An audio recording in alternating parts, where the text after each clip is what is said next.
All right, hello everyone. Welcome to the April 30th edition of the Scientific Governance and Risk Meeting. Today we will be talking about governance at a glance. We'll be hearing from Vishesh for the state of the pegs, or even just peg. Can we go back to the singular? We're pretty close. All right, state of the peg possibly. Can you guys see that? Yeah, we can. Okay, so you see it as a report and other stuff behind it. Okay, cool. Yeah, and surprise, surprise, we'll be hearing from MakerMan, who has done a fantastic amount of work for the ecosystem in generating a model or a report based on the events of the zero-bid auction episode. He'll be walking us through some of the numbers there and hopefully explaining some of the most intimidating graphs I've ever seen. Before we dig into it too much, I don't want to do too much exposition at the outset today, but I do want to call or throw some attention on a very cool development that we're seeing more and more in these calls. Is traditionally we divide them up into governance sections and risk sections, and occasionally smart contracts and Oracle sections, and those are largely representations of foundation, bootstrapped and or internal teams. But more and more often we are allocating time to the community. So we have community-led teams. The community is beginning to self-organize and assume responsibilities, get mandated by other members of the community, and basically just self-organize in ways that are fantastically healthy. And we're seeing an example of that today with MakerMan having understood that there was work to be done in the ecosystem. And he had the skills to do it, and he stepped up and took care of what I can only imagine was or potentially will be an enormously thankless job of modeling up the events of March the 12th, aka Black Thursday. So if you have a chance, give him a thumbs up in the chat, which is, I think that it's the compensation that he gets from the community at this point, and a pat on the back for the super hard work that this represents. All right, I promise to keep it short, and I will. So here's the rest of the preambles. If you have questions, please ask them if you have access to a microphone. If you don't have access to a microphone, type your question in the sidebar, and we will. One of the co-hosts will attempt to get to them and read them out at an opportune moment. Yeah, let's just leave it there. And all right, I'm going to hand it off to you, LongForWisdom, if you want to give us governance at a glance. Yeah, absolutely. Sure. Give me 1 moment.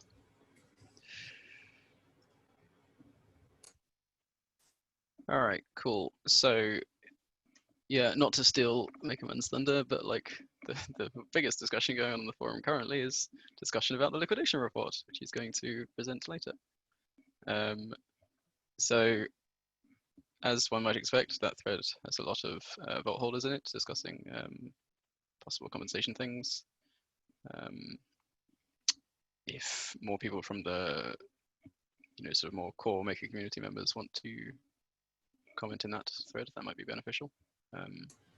Yeah, I'd like to follow on with that actually, because there's this will depending on how the community wants to move forward, is going to be one of the most complex operations that it's ever organized. That requires alignment and communication and identifying stakeholders and numerous other activities.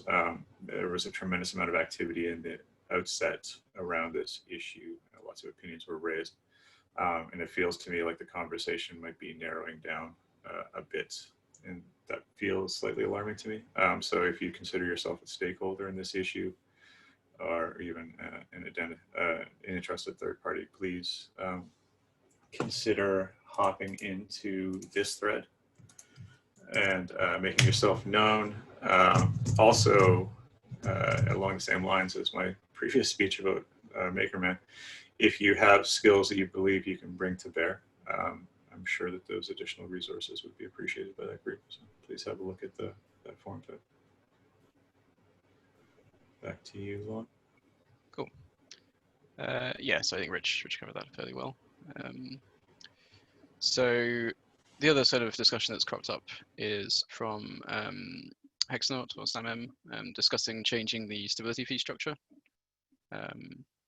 So this is related to how currently weekly we vote currently on the ETH and BAT stability fees together, and then the USDC stability fee separately, and then potentially if we add more collateral, other things in some manner. So Sam opened a discussion thread to kind of discuss how we might change that structure to be more sustainable. Is Sam here? Sam, do you want to talk about that briefly, or? Yeah, I'm here. I think you basically covered the gist of it. So yeah, I noticed that we have like the DAI stability fee, which is for FA and BAT-A, and sort of as we threw USDC in there, we just kind of added a weekly stability fee vote for it as well. So I kind of wanted to take a moment and generalize this structure for going forward. So when we add the 10th collateral, we don't have 10 weekly stability fees being voted on. So I made a proposal for what I think a decent next step would be for generalization. I won't go over all the details of it, but you can go through the thread and read it yourself and, you know, give me feedback. Can you go over some sorry? details, like just a brief description of what exactly it is you're proposing? How would this Yeah, sure. So basically right now, since we had single collateral DAI and we had the Psi to DAI migration bridge, we've basically encoded all the fees into the duties, into the duty parameter, into the vault specific fees. So I'm proposing that we kind of split the stability fee into two portions. The first portion being the base rate, which is the global fee that is sort of the minimum that everything gets set to. And on top of that, we have a vault specific fee that would mostly be the risk premium.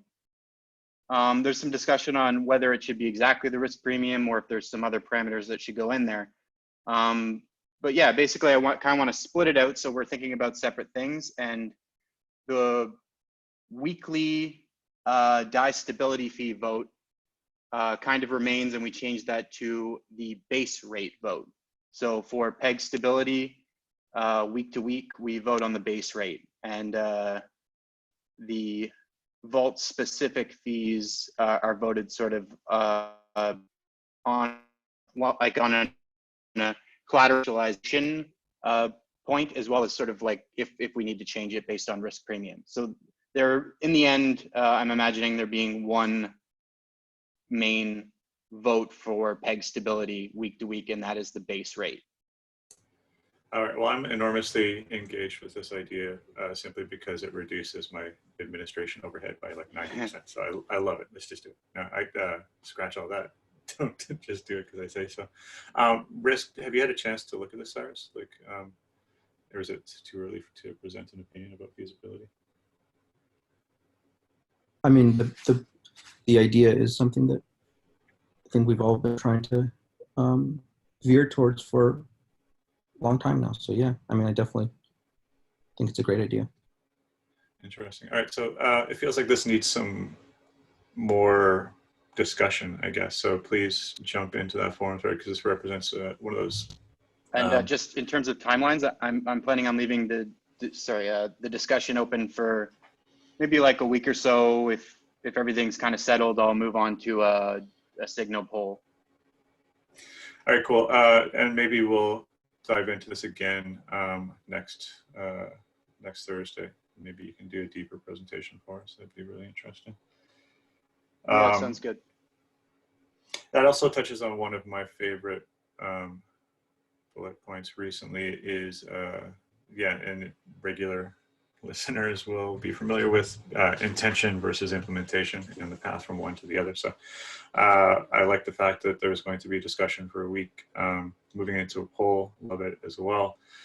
We need to have a discussion in the ecosystem about what happens after that, because this requires work from numerous stakeholders. And so let's give some thought to coming up with or starting to think about calendaring and scheduling and resource allocation as well when we consider that poll in the future.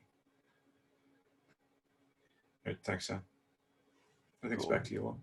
Yep, sounds good.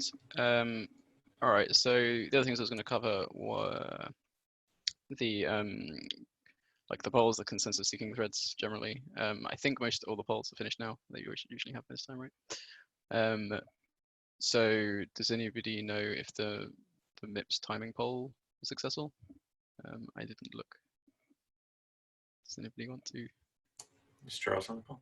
comment? Yeah, Charles is here. Charles, you want to give us a review? Yeah, of did what's it going on? post? I think he's scrambling for a mic right now, and or Okay. trying to dry his hands while he's doing the dishes. That's fine. I'll pull it up as well. I think there's 20 people looking right now. So I'll let you know. Do just the thing. You guys aren't waiting on me, are you? No. No.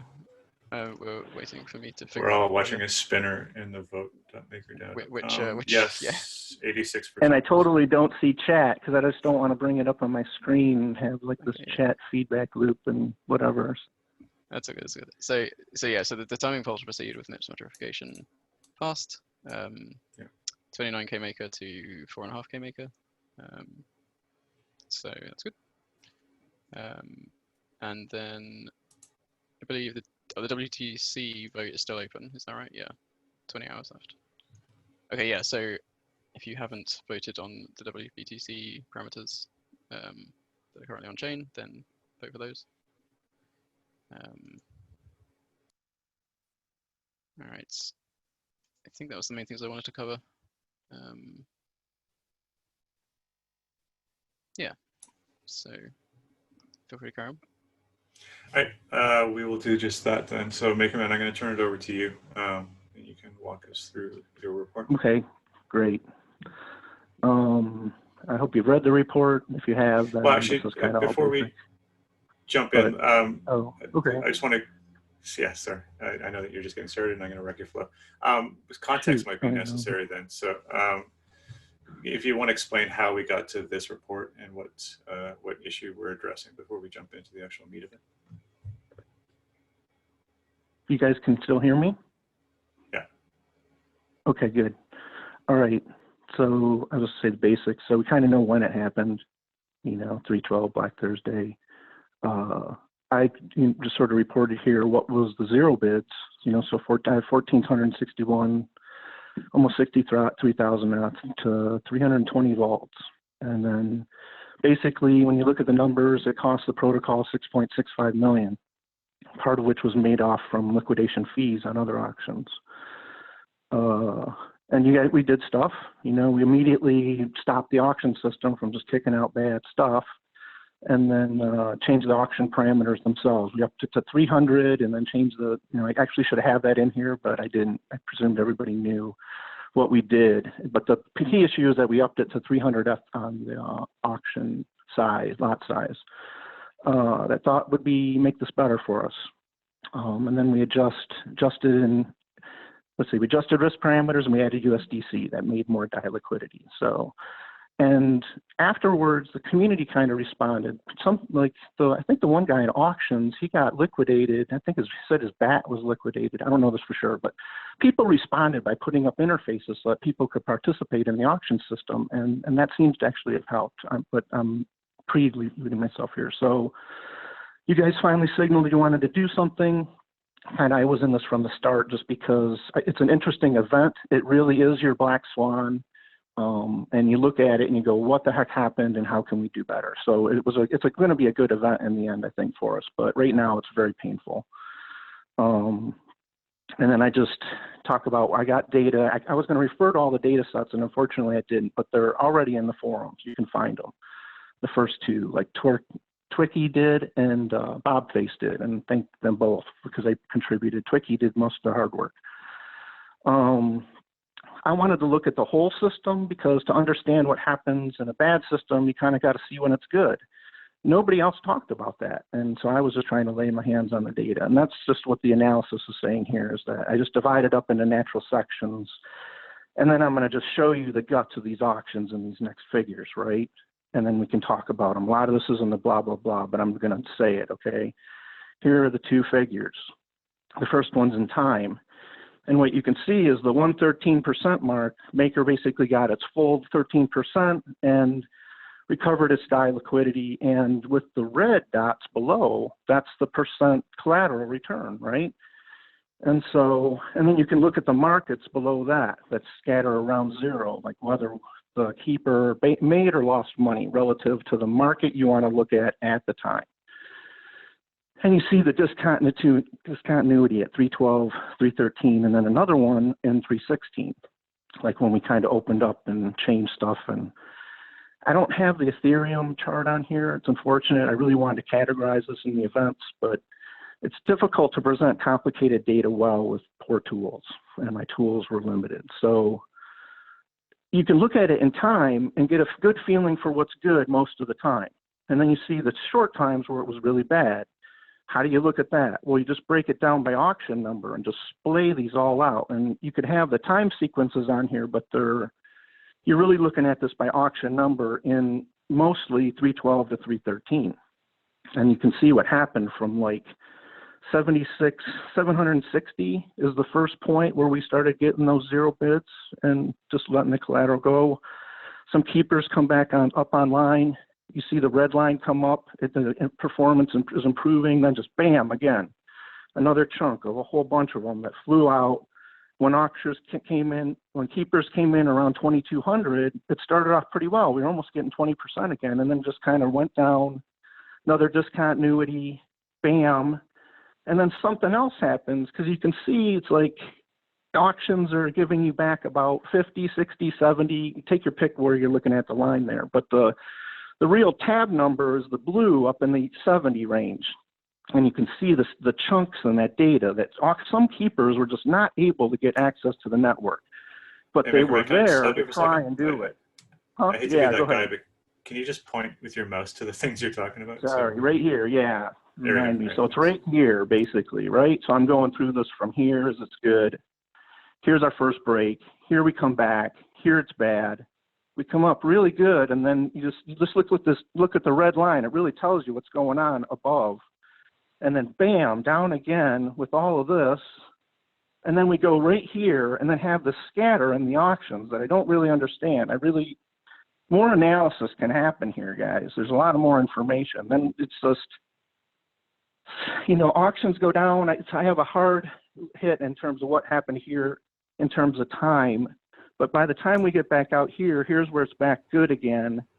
Well, and looking in here after, prices? Yeah, it's like, where is post AGC? Is it here? Like, I actually really have to look up the number. It's in here. And that's it. This is kind of the whole kind of laying out what happened in the auction system dot by dot. And I didn't want to make them different sizes because then it just starts over, you don't see the data. Sorry, go ahead. So yeah, I don't know what AGC means, and I'm also curious about whether these spikes. Okay, let me go through so the blue line is the tab, and I set it to 113% because I want it, anything under 100 means the protocol is losing money, like here, as well as when it was down here at zero. A lot of these things are at zero, and it's just, you're not seeing them well here. You have to zoom in. You can see a lot of things sort of end up at zero in these, but you can see the discontinuities, right? And so that's a blue line as the tab. The red line is the collateral return. Here in good times we get 20%. Over here we get north of 20% right at the end. Yeah. Everything that happened between 312 and 313 is literally like up into 316. There's this chunk, right? We halted auctions and then restarted the system, different parameters, right? And it was it was so all of these and then we just come back to normal afterwards, right? All these spikes and peaks, are they directly correlated to slowdown or the gas fees in the network, or is there some other? I do have the gas fees. I didn't put them on here. Throughout this whole time, gas fees were like 100 Gwei.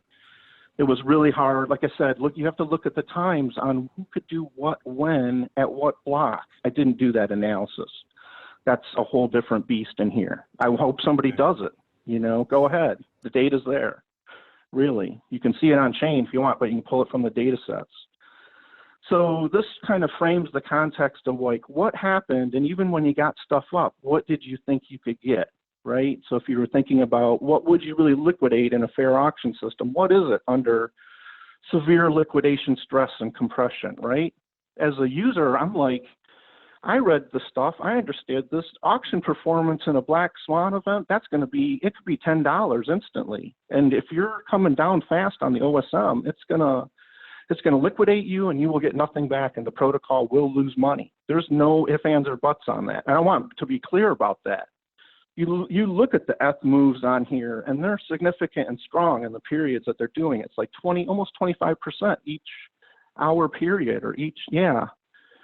And so the system was really trying to hammer out liquidity hard and fast, and the markets just couldn't handle it. And then everyone trying to do everything at once just led to a gas shortage or huge gas increase. And so everyone was hammering the system. And so you guys were all trapping each other, I guess, everybody was front running each other to get their stuff done. Well, it seems interesting. So there's some exogenous. Well, there's other factors at play here, and I'm be happy to hear from other people at better analysis than I am. So we have the number of auctions happening at the same time. We have network congestion, and we have liquidity. These are like three different factors that would have impacted the successes of the auctions. Is that correct? Generally that's the impression, right? And to look at the data more carefully to go, is this really an access issue? You can see when we come up, early on, it's like at some point we start to see these happening, right? It's like, what's going on? Oh, hey, let's get going. And so they did. And so stuff happened. And then there was a change here, and you have to look at this in time and kind of go, well, because the way that I'm timing these auctions, is it at the end time when they deal?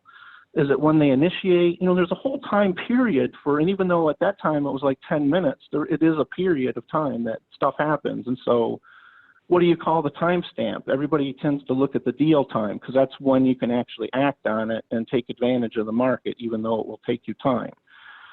And so I think this was the deal. I'd have to go back and look at it, but you pick a timestamp for some event and then you align it with that because you just want to see them sequentially. And I don't think I have them by how they were kicked, or in the first phase, or if I have them by where they're dealt.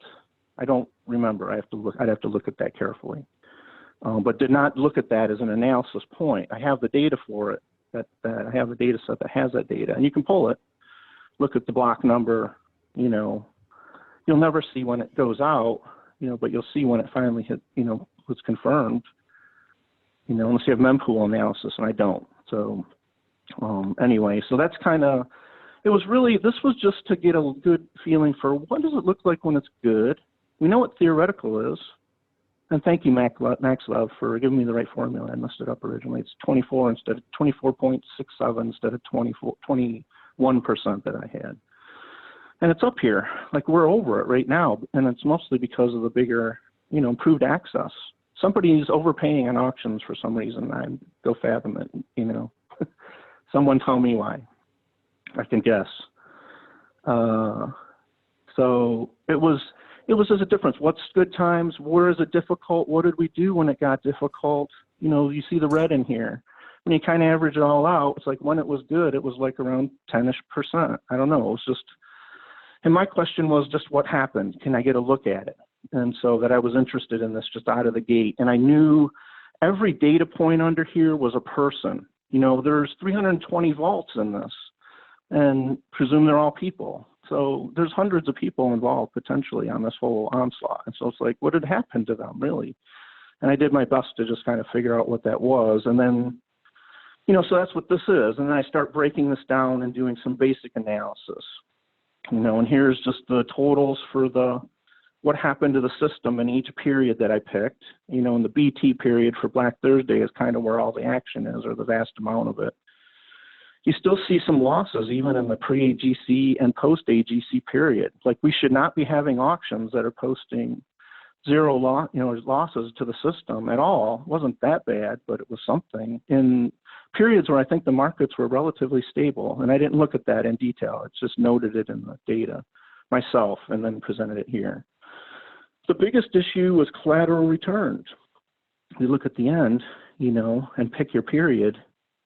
And even in the post-AGC where we should be good, we're almost as bad as Black Thursday. It's like, what's going on there?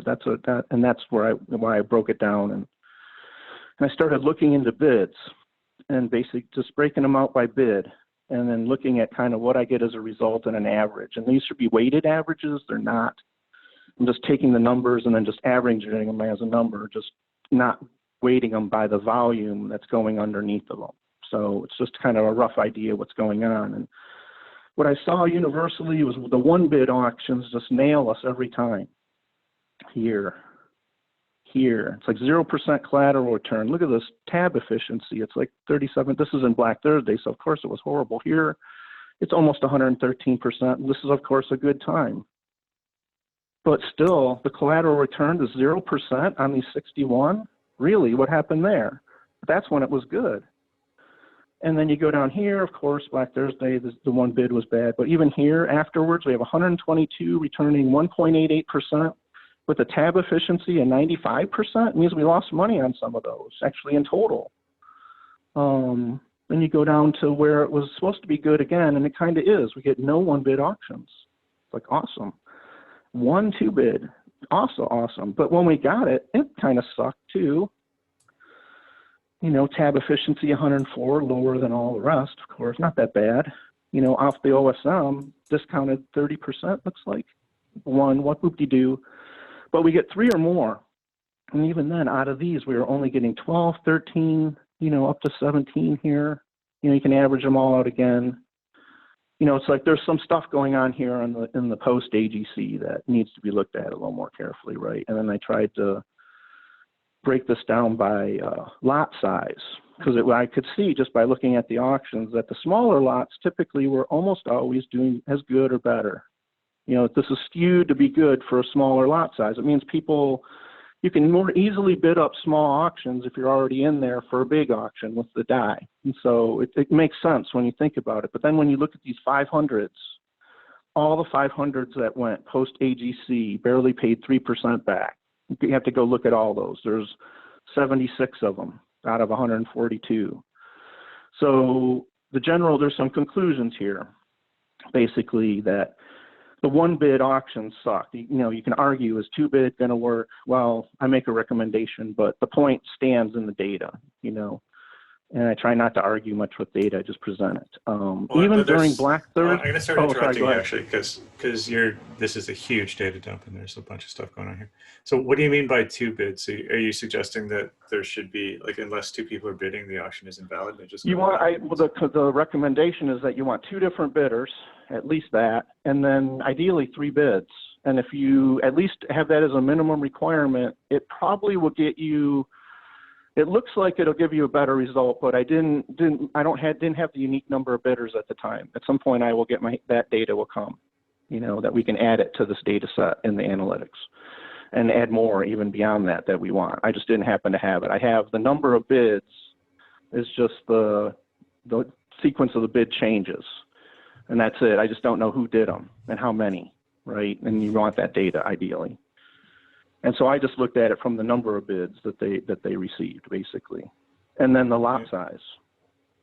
And so the other, let's not skip over that. We have the lot size. So are you supposing that it's just too rich for people's blood, or that people don't want to put that value at risk? That's the conclusion on the 500s, is that it's just too much die. Yeah, that's the real conclusion. So. Did you hear that? That's the real conclusion, is that the 500s are just too big, basically. And go ahead. Nick, you had a question too. Curious to why. You want to ask that? If you have access to a mic, or I can do it. Give him a second. Yeah, sure. There it goes. So I have to admit, I haven't gone through the analysis in detail. So this is really the first time I'm kind of hearing the reasoning and hearing the data explained to me. So correct me if I got anything wrong. What I did notice is that you kind of keep bringing up the OSM with regards to the price, but I'm not sure if that's the right approach here, right? So the OSM exists not to say that this is the price of something right now.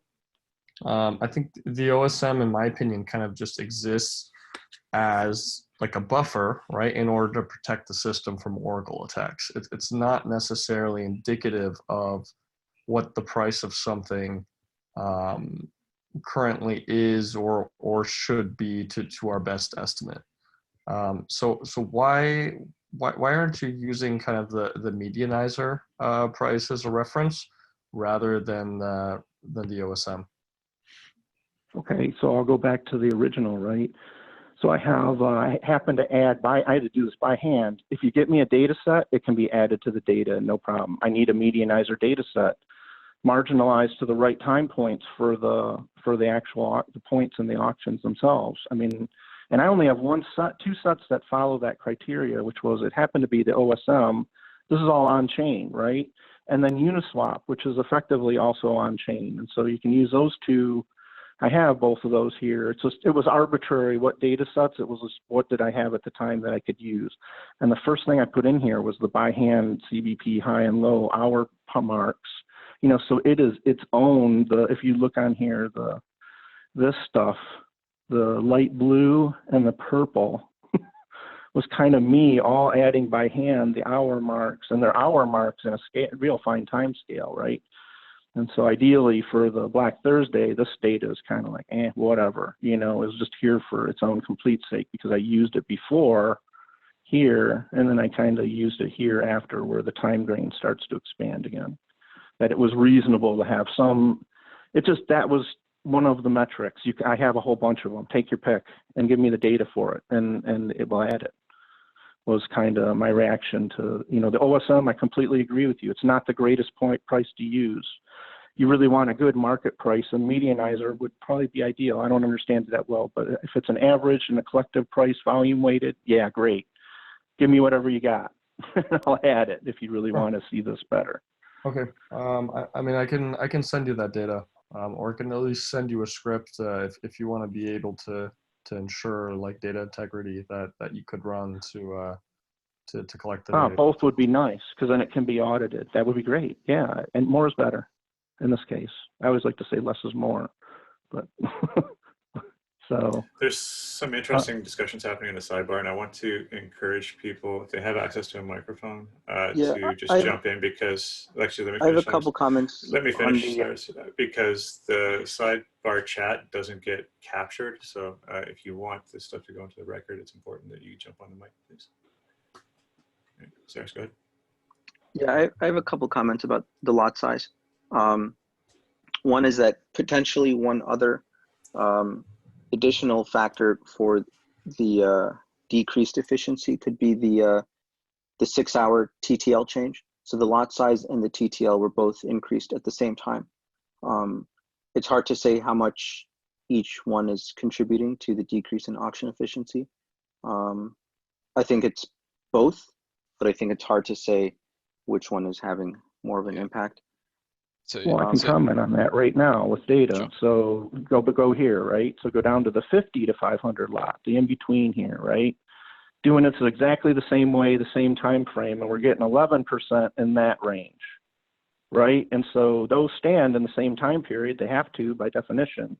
And so there's your data point is the 50 to 500. That's telling you you're already doing better at the smaller lot size. So data speaking there pretty well too, that the lot size, I have a recommendation on this too, is that we should just throw out different kinds of lot sizes all the time. And that way we can get data and gauge market, you know, and liquidation conditions and pricing conditions over the liquidity spread, right? And you do that simultaneously when you kick out an auction. And so it's a recommendation I have later. I didn't get to it. So I'll pause for questions though. I don't have a comment. Yeah, I'm not saying the lot size isn't having an impact. I'm just saying that there are potentially other factors as well. And then another comment is regarding a governance trade-off, is that if we're trying to optimize for the average case or the worst case, because one of the issues that was popping up during Black Thursday was just the insane amount of transactions and network congestion, and having to bid on, say, 10 times as many auctions creates an additional burden on keepers, which was, I think, one of the main reasons for increasing the lot size. So that would definitely result in subsequent auctions on average behaving or performing much more poorly, but then it would potentially be more beneficial during times of extremely high network congestion. So at the very least, it's a trade-off of if we want better performing auctions on the day-to-day, or if we want to have better keeper activity during times of high network congestion. Well, ideally, you'd want to sample this and spread, right? So you'd want to do you'd want to probe the network with some large size network auctions, right? But do you keep consistently pound them out at 500? I don't know if I have this as a suggestion, but one of the things I was talk about is just the sheer amount of liquidity that tried to hit the market. You need to throttle that, basically. You can't just throw out like 5 million or 3 million or whatever the real numbers were, you know, 500,000 at a time, chunks of collateral, and expect keepers to be able to manage all that and do anything with it, because they just don't have the liquidity to make the bids, basically, that they depend on cycling that liquidity over time. And so what it means is you have to think about a rate that your auctions can kick out stuff at, and then do it in a spread that the keepers can understand, because then you can encourage keepers who will deal with the stuff that's in the 1 to 10th range or whatever die amount, you know, up to a couple thousand. And then other keepers that will go from that couple thousand to 10, and then another chunk of keepers that are going to do the 10s to 500s, maybe, you know, 500K in one lot. But you need to see if those keepers even remotely can handle that kind of liquidity in some way. It's discussable. So, anything else? I mean, I don't mind decreasing from 500 down to like 250 to 150. I mean, I agree with you. Timing is important too. Sorry to overrun you, but I agree with your first point that the timing part of this is an issue in terms of how long you have to keep your liquidity there and how long you basically have to wait through the market fluctuations to actually get a bid. The auction process itself could use some rethinking, but all of these issues are in play. I think we should keep it at least 3 to 4 hours, just in case, for people to cycle through until we have a better mechanism. I don't mind decreasing the lot sizes because the ETH price has doubled, so it's a lot of money to put up right now. I mean, I will say that I think longer auctions are better. It gives, I've been missing them myself, honestly, as a person. Some of them, you know, they just run right by me. And I'm like, oh, well, whatever, you know, and move on to the next one. There aren't that many in good times, really. So people fight over, I don't know, whatever. Anyway. Yeah. I give it the mic to other questions, basically, is what I'm doing here. Yeah, I just like to make a quick point on lot size, is that we could try like a compromise parameter, right? Like 50 to 500 is like a 10 times increase. We could try something like that is less than an increase, like 100 or something, right? Like you could do 10, 20, 40, 80, 160 or something like that, whatever, you know, some kind of range like that in factors of 2. Currently, we can only do one at a time, right? There's only one parameter. Like the system can only support having one. You're right. The contract would require changing to do this, I think, to spread out. There is a mult function, so you can just pick a small size and then just change how that mult, it's a mult, whatever, how it's fanning out the larger, and you just make that smaller and then have it do its fan out differently. That's all. Okay. Yeah, no, I'm not. But yeah, it requires a change, definitely. Yeah. Right. Okay. Yeah. But I mean, if we're talking about things we can do like immediately, we could try a compromise parameter for lot size, right? Like 100 is still twice what we had on Black Thursday, so probably not exactly. Yeah, like I agree half the completely. If you were going to do anything within the system now, you definitely bring it down. And it looked like 550 was pretty good, but if we think we need additional liquidity, I don't think 100 will be enough. If we run into another time like a black swan event or 220, 25% isn't that bad. It was the back-to-back 25% that was the real nailer. The second one coming literally within 24 hours, bam, bam. And that was after already going down, I think 10% from like 220 or 210 into the 180 range, if I remember my prices right here as I was looking at all of this. That it started with a weekend that was like about a 10% down and then did a 25% down. It was like, bam. and then it paused for a bit, and then within 24 hours, it did another 25% that took the OSM right down to 100. And then it released. It came back up basically pretty quickly to like 120 or something like that. So I'm going to poke people in the sidebar again because it looks like people are proposing innovative solutions that are going to get lost unless somebody mentions them. So Sam, is that you coming up with ideas here? Yeah. Oh, go ahead. What did I write? Yeah, so one idea was a throttle. I think that was mentioned by somebody else, but I think that requires smart contract modifications. Another way we could throttle it is like we could just put a sane minimum bid of maybe 20% or 30% or something, just so they have to stake something before kicking off a auction. I have that as a recommendation, basically, that before you even deal it, you can do it as a kick as well. That there should be a minimum required bid. I picked it as a percent of the OSM just because the OSM is kind of the metric that Maker uses to determine its brain of action. Like when it's going to act when its OSM changes. And so I'm like, well, maybe we should have the system, other things in the system change, and that's one of them.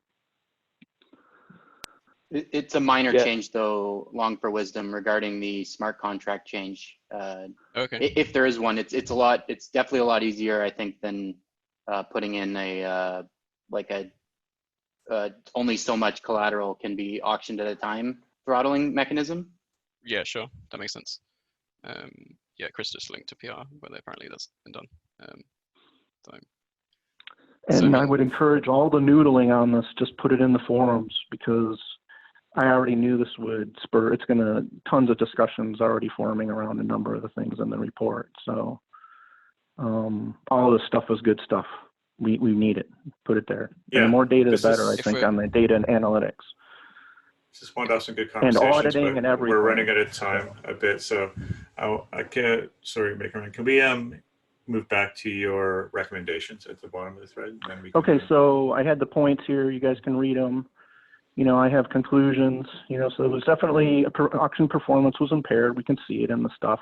When they did come up, we got back 10, 11%. You can look at the full averages, and you can look at the figure and try and guess what you think the number is, what you would expect there.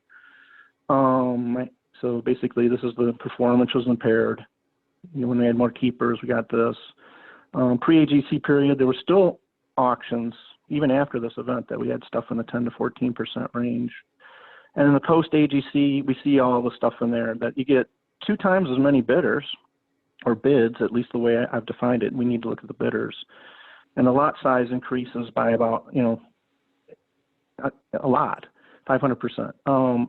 But the total collateral is down. So basically for our vault holders, we're kind of sucking at the auction system right now. I mean, 3.5% now, when it should be kind of normalish, versus almost 18% before.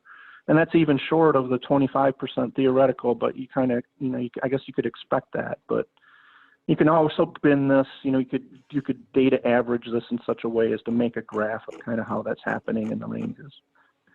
And so then the recommendations, I just say, consider rejecting deals and re-kicking auctions if you don't have 3 bids and 2 unique bidders. If we can do that, I think it would help.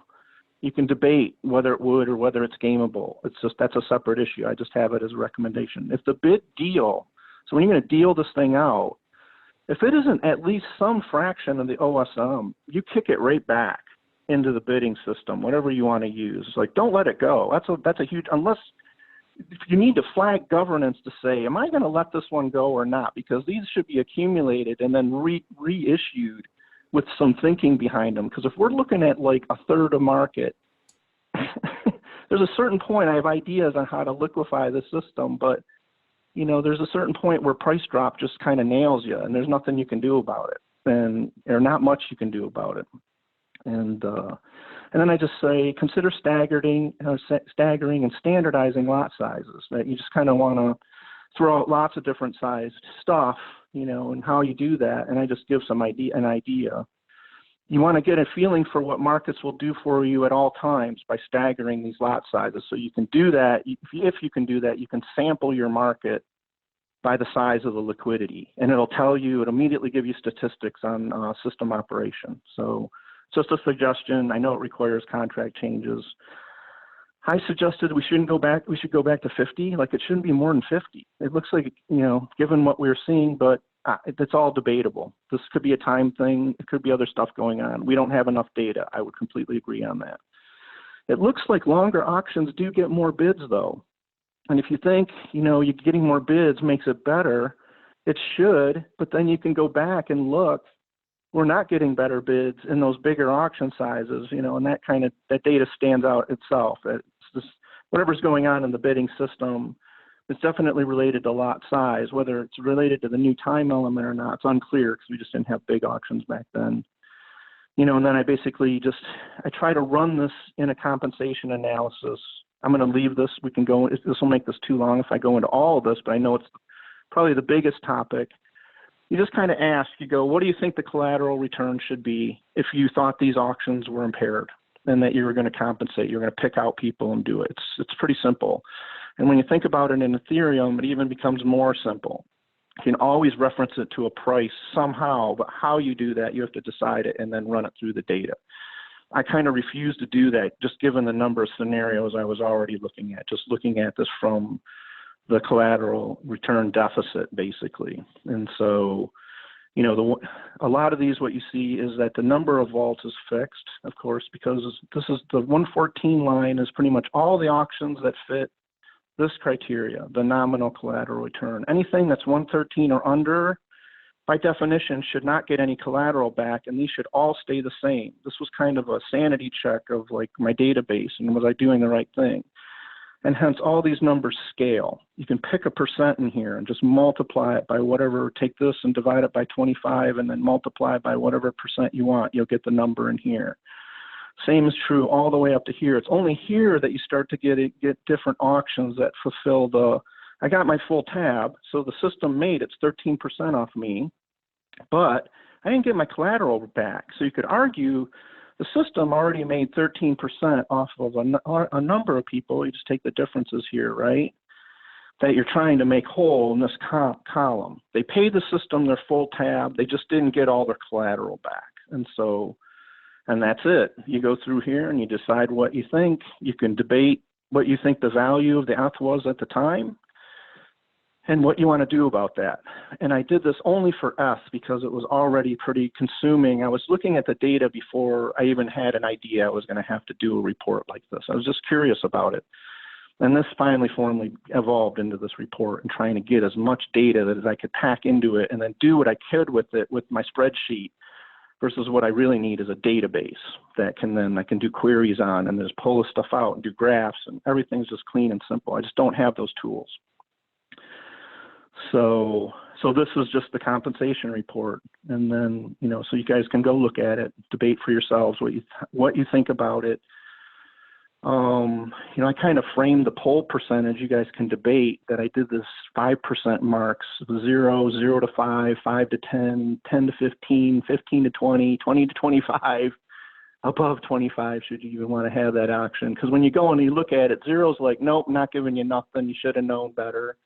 0 to 5 is like, I think we should give them something because this could have done better, but just not that much. And then 5 to 10 is like, a little more than not that much, but not quite, you know, even half of what you think theoretical is. And then 10 to 15 is like, around theoretical or half a theoretical.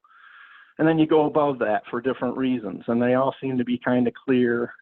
I think I made a post on this in the forum. I was like, you can do different things with this, but it was my suggestion for if we're going to poll and even compensating, you kind of want to look at no and yes, and if it's yes, kind of how much and how you figure out that as a percentage that you can then put up to the full group as a like, okay, let's approve 13.48% or whatever the number is, however you arrive at it, yes or no, kind of, if we're going to do it, whatever. I don't know. The polling someone else will handle, but I put that in the forum as a suggestion, and then the rest of it is just, you know, thank yous and what you know, that this could have errors, please audit it. Like eventually I'll release my data set. I'm paring stuff away that doesn't need to be there because I have a lot of excessive stuff in my spreadsheet for other reasons. And right, well, and then thanks. references. I'm going to use that as a segue to thank you, MakerMan, for the work that you put into this. Obviously, the main takeaway for me is that there's a lot of data in here that needs to be parsed. But this is the starting point, I feel, for the community to begin to solidify around a solution and around a target for themselves. And so this is exciting stuff. So I encourage. And let me have one more has, minute, Rich, to make a pitch to the community. So. Yep. So I just want to say officially, Rich paid me 4,000 DAI for this report. It's kind of as is. My work I consider done. I'll release, doing this and then releasing the data. It just kind of finalizes it for me. But I want to put that 4,000 DAI up against like 10 for 1. I want to raise some money to make an independent analyst group for Maker. And so if anybody's interested, like I'm willing to do that. I can give an address, whatever. It's my only pitch. So I think if we can do something independent, raise some funds, get people working on something and do it independently somehow better, I think it'd be great. And I would like to manage such a group to work on that analysis and help you guys out. But just an idea. You can contact me by email. It's in the report. So that's it. Thank you. Oh, that's amazing and it's super generous. Appreciate that, Maker. We'll figure something out. The foundation is enormously interested in bootstrapping initiatives in the ecosystem. So obviously we take arm's length. People are doing some cool stuff, then we want to help them to do that cool stuff. So maybe we'll figure something out. We have grants programs and bounties programs and lots of other programs we can do. Some resources we can bring to bear to the process. But that was a great recap. I once again, thanks for all the work that you put into this. I encourage the community to, like I said, jump into that forum thread and internalize this information, pull it apart a bit, take a look at those recommendations, and not only talk about the compensation issue, but let's continue the discussion on the improvements to the auction mechanisms. Because in the sidebar, there's lots of really cool ideas that need to be captured somewhere. So I encourage the side chat to add those to the forums as well. All right, let's keep the ball rolling here. And I think, Vishesh, we're going to hand it off to you for the state of our remaining peg.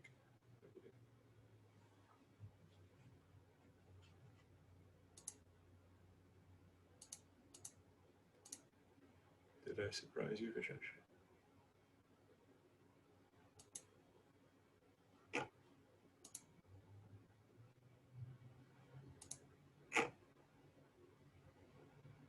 Did we leave him in the waiting room? No, he was hanging out here. He's probably just used the last percentage of his battery.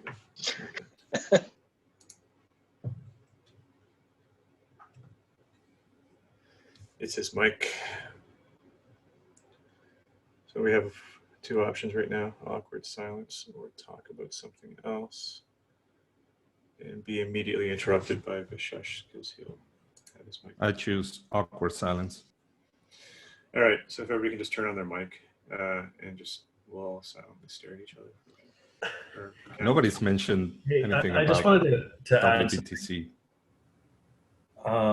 I just had a quick question. It's a little bit off topic, but how familiar is the whole community with, like auctions are supposed to be kind of a last resort, right? There should be a way, like DeFi Saber, I think has this where they're basically using flash loans on your current vault to kind of unwind you before you get to the auction.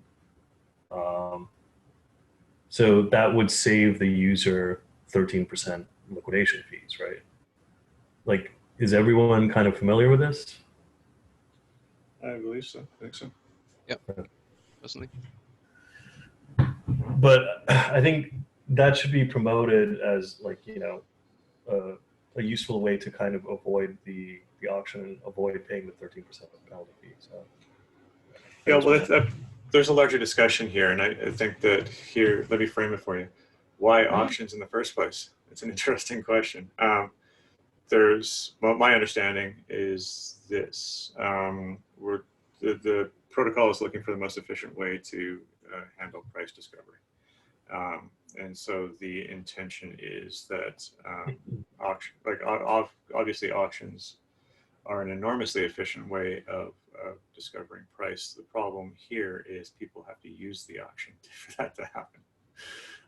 And so there's questions around increasing the utility of those auctions, the accessibility of them, the efficiency of them, versus additional ways to source liquidity, I guess.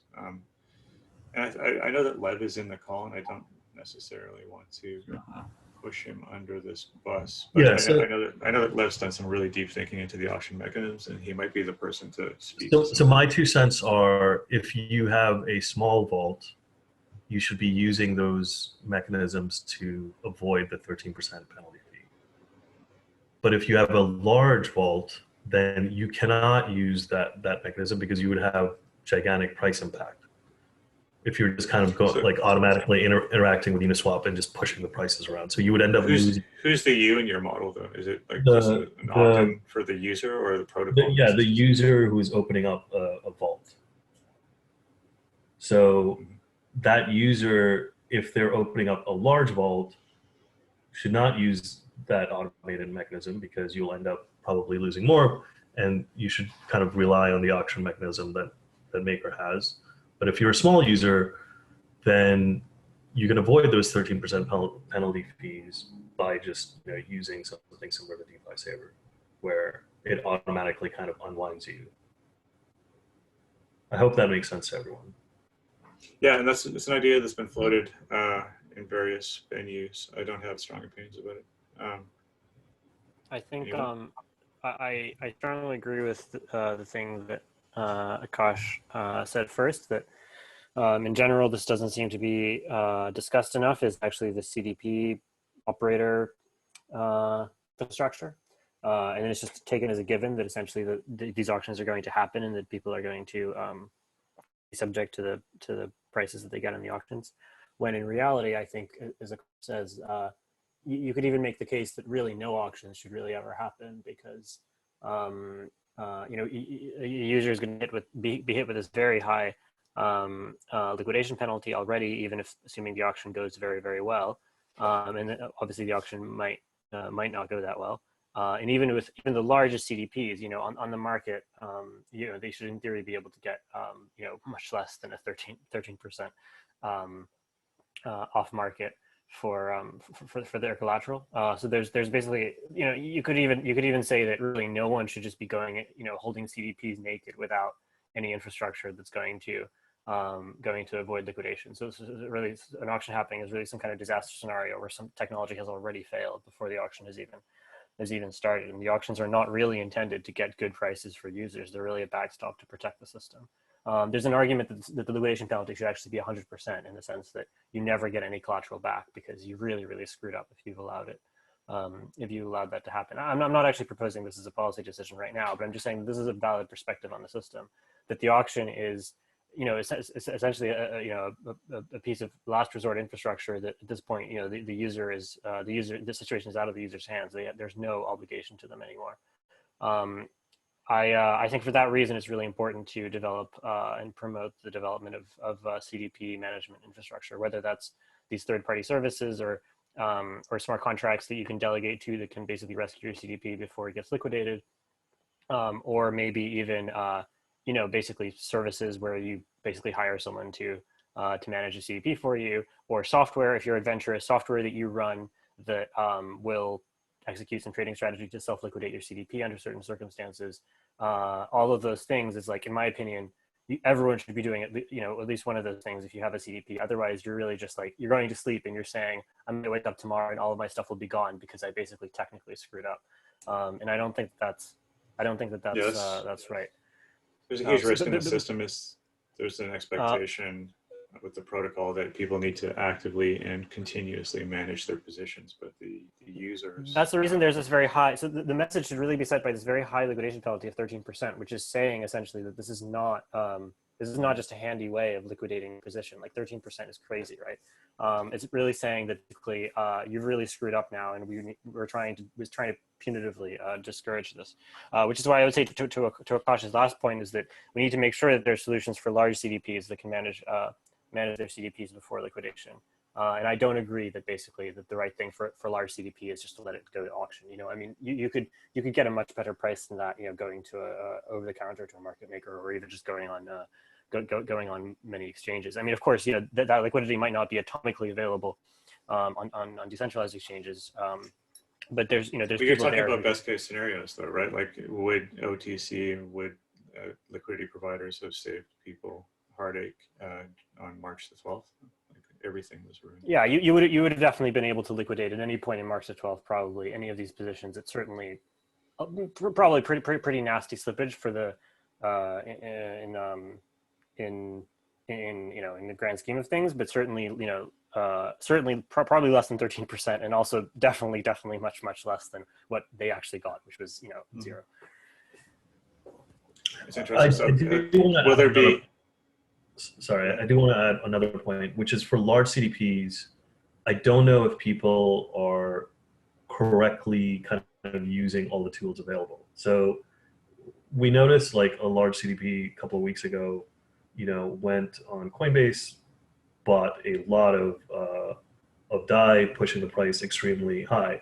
In my opinion, kind of the correct sequence of events is, if you do have a large CDP, what you could do is go to the USDC vault, mint the DAI that you need, close off your Ethereum vault, and essentially now you've switched yourself to a USDC vault, and then slowly buy the DAI and then close that off, instead of aggressively pushing prices around.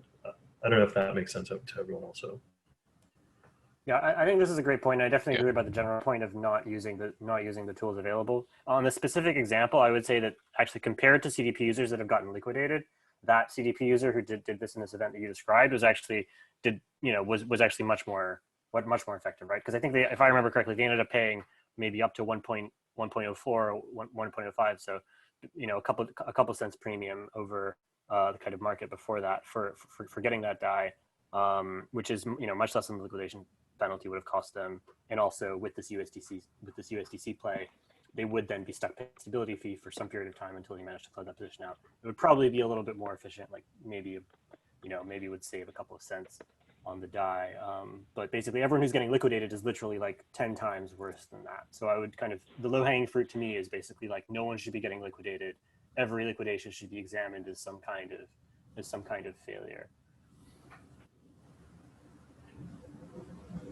Yep, I agree with that general sentiment.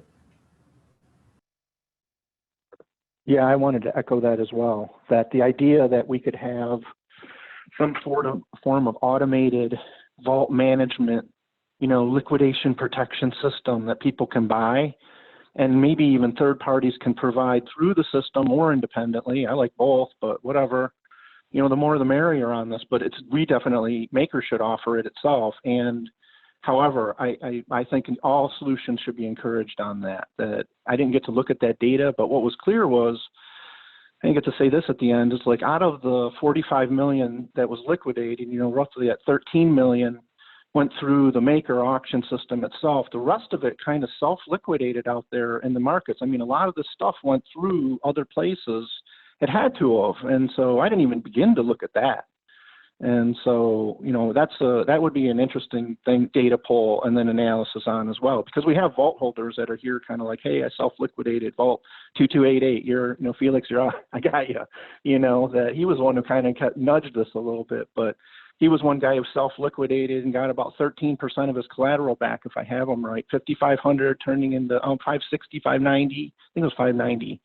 And he did that himself. 2,200 went at 75. I can speak to some of these real trades in here. And so, yeah, there was stuff flying through there. And yeah, they saved the 13% liquidation fee. That this is I even have it in that, when you calculate the theoretical, if every percent we lower the collateral, our fee, they get more collateral back potentially. And so it's an important issue to discuss.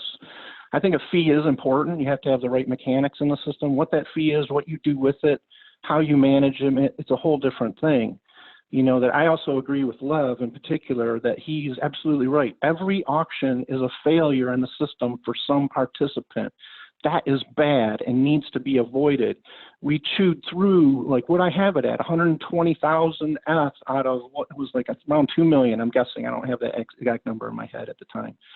but it was like 10%, 10 to 15% of all, it was pretty good for a 50% drop that we only ate through that much collateral. And I think it was due to these secondary agencies kind of saving our ass, really. And I think we can do better. And so I agree across the board.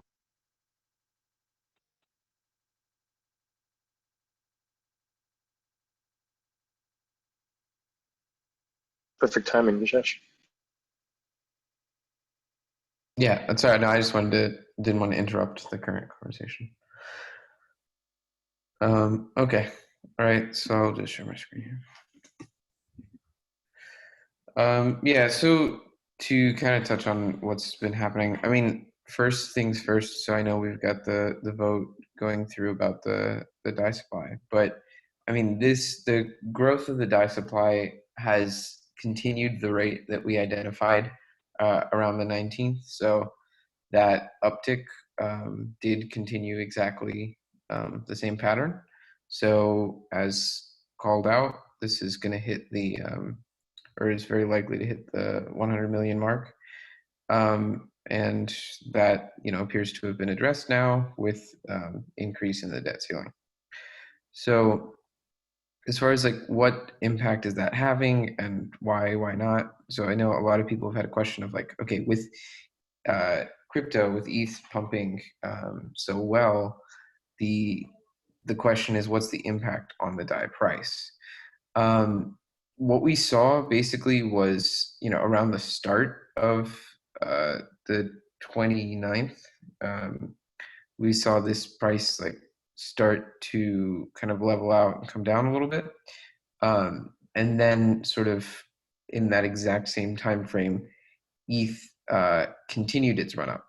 Now the interesting thing here is when we've seen this sort of inverse relationship track between ETH and DAI, particularly when ETH is volatile or crashing.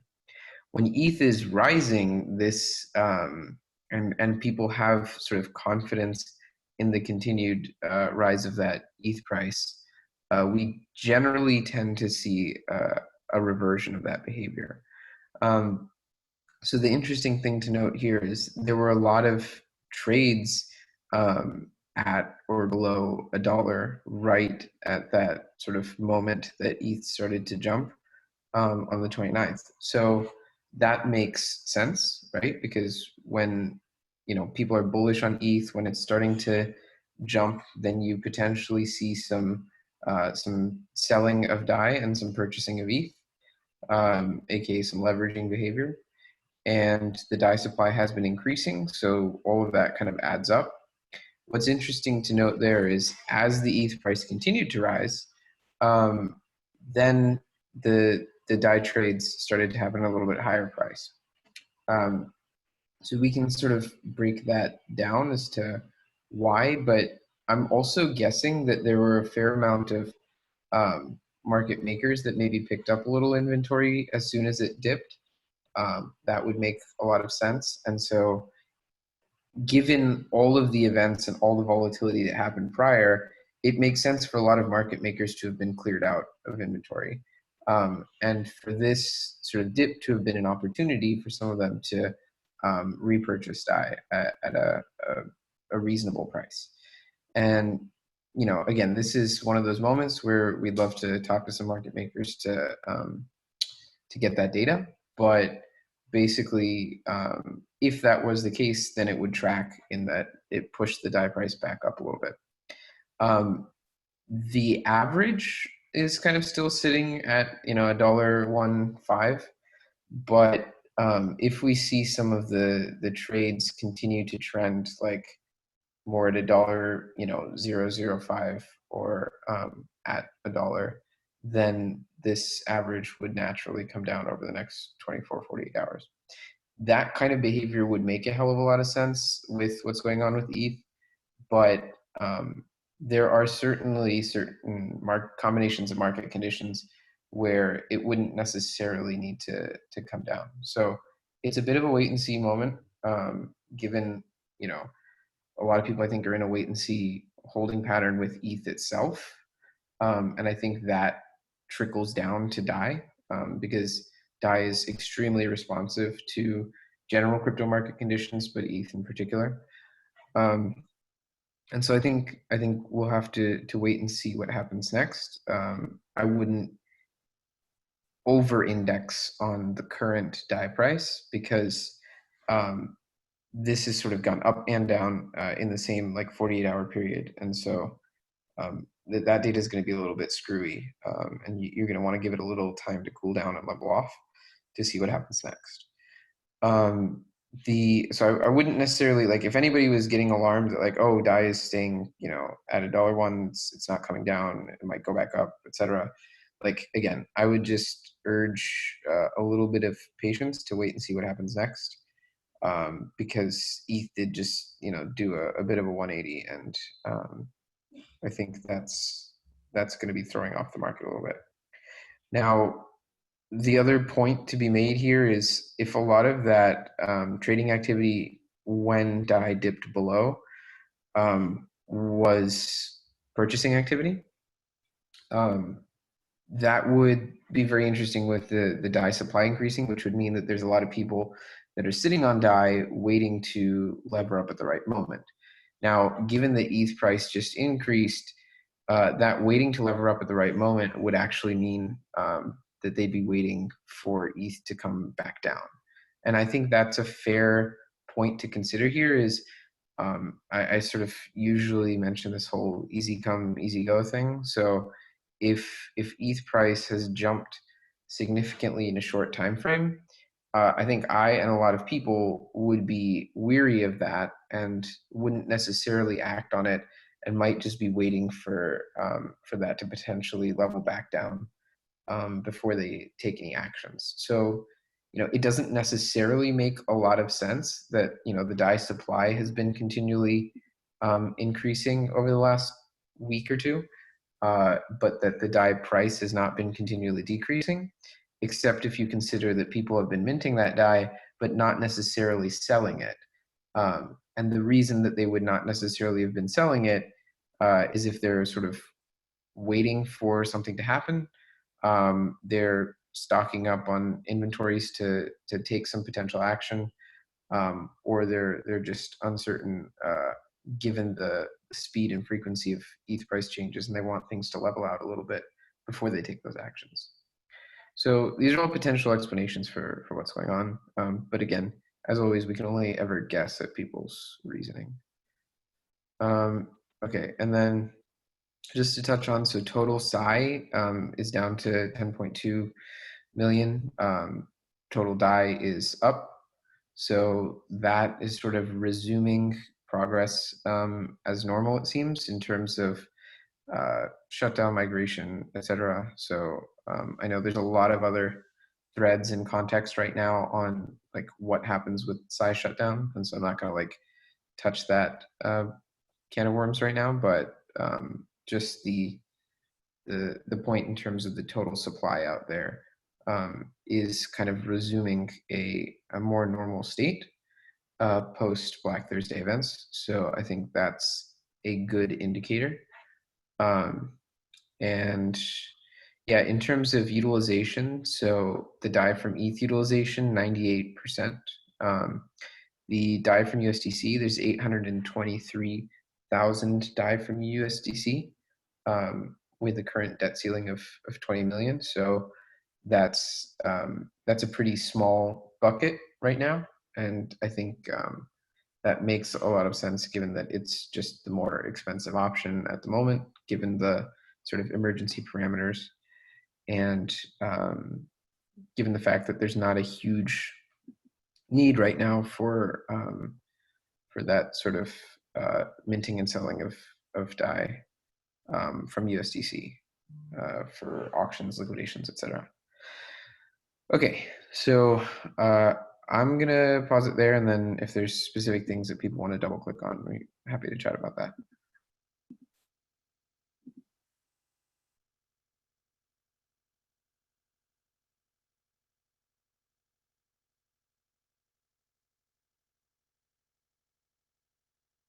Yeah, so just to clarify some of the comments in the chat, there was an executive that passed to increase the debt ceiling. So that happened rather quickly.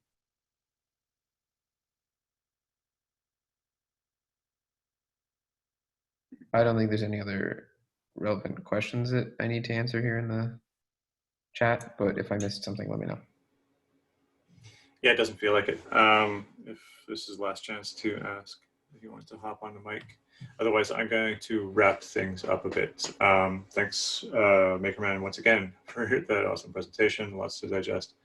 Please join us in the forums. That's where governance happens. These calls are broadcast information and consensus gathering, but not creating. So join us in the forums where governance actually takes place. Keep an eye on the portal. There's some weighty executives coming our way tomorrow. And thanks everybody for joining us. This was a good call. Talk to you again next week. Bye.